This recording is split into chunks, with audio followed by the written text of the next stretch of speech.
Good morning. My name is Cynthia Riccio, and I'm the Education Director here at the Webb Dean Stevens Museum.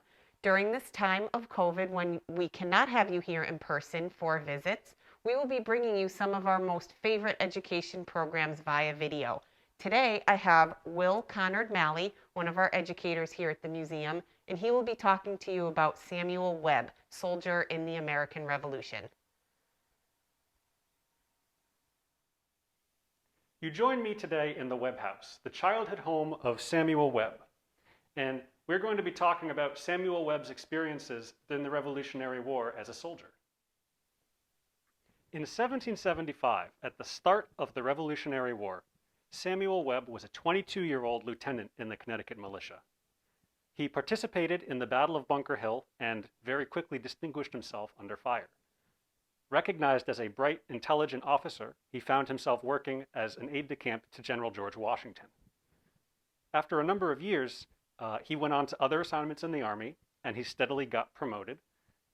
He got captured by the British briefly after attempting to raid Setauket on Long Island.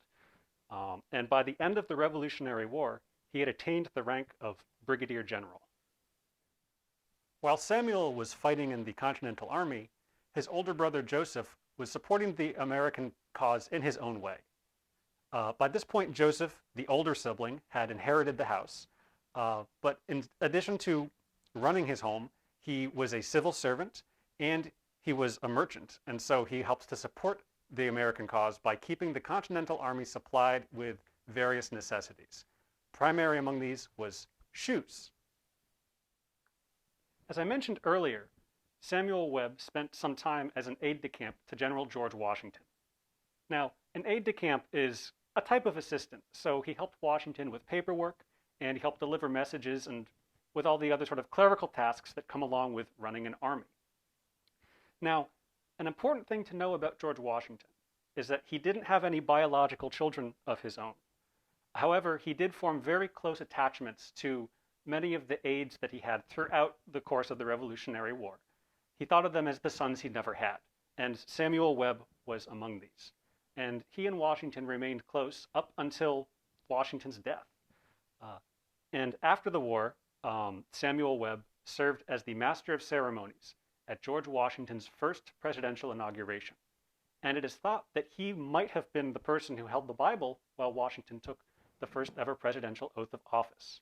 And we have here the sword that Samuel Webb was wearing on that day of Washington's first presidential inauguration.